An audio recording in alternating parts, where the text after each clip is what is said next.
If you pray for a massive breakthrough, but immediately imagine the worst case scenario, you are literally canceling your own prayers. What's up, brother? I'm Zook, and I help dads in their 20s and 30s rebuild their purpose, rebuild discipline, structure, and direction so that they can become the man their family needs.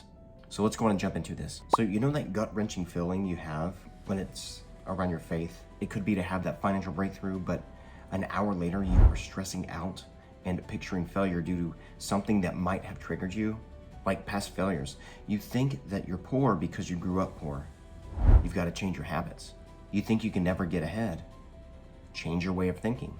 Your friends keep making you fail. Bro, make new friends. There are 8 billion people waiting. Well, maybe not 8 billion, but there are a lot of people waiting. And you know what? The crazy part is the Bible has a name for thoughts of failure. James 1:6 says, "The one who doubts is like a wave in the sea that is driven and tossed by the wind." So, bro, don't doubt your potential. You honestly were not designed to be a failure. You are created to overcome and win in any and all, just about any and all situations, as long as it's what God is wanting for you. And I'm speaking to you if you are from America. All this stuff we battle with, all this anxiety and this fear, unfortunately, it's due to culture and fear porn, aka the news. It is programming you at such a young age, even movies and shows and definitely music, to think, be, and act in a certain way and to become cattle for these huge corporations and also for the elites. They want to keep you down at the level that you're at.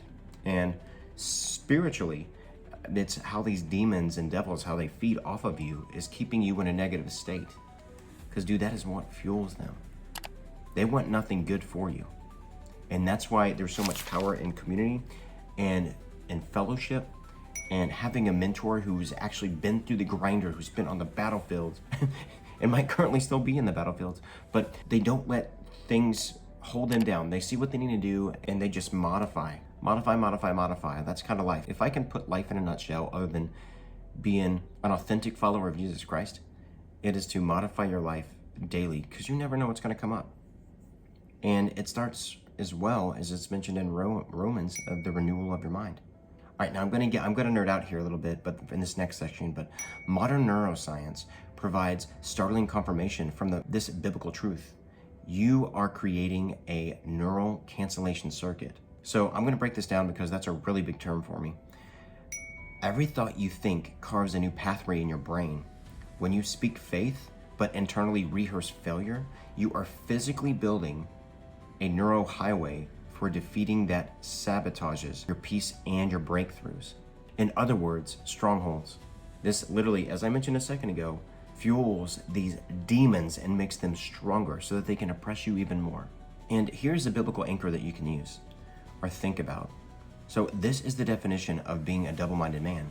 You cannot operate with a spirit of faith while maintaining the mindset that you have programmed yourself to be solely fear-based. This isn't about God condemning you. It is a revelation about how your mind needs to be reprogrammed. And now you're probably going to be asking yourself this. So why does your brain treat your what-ifs as if they are actually happening right now?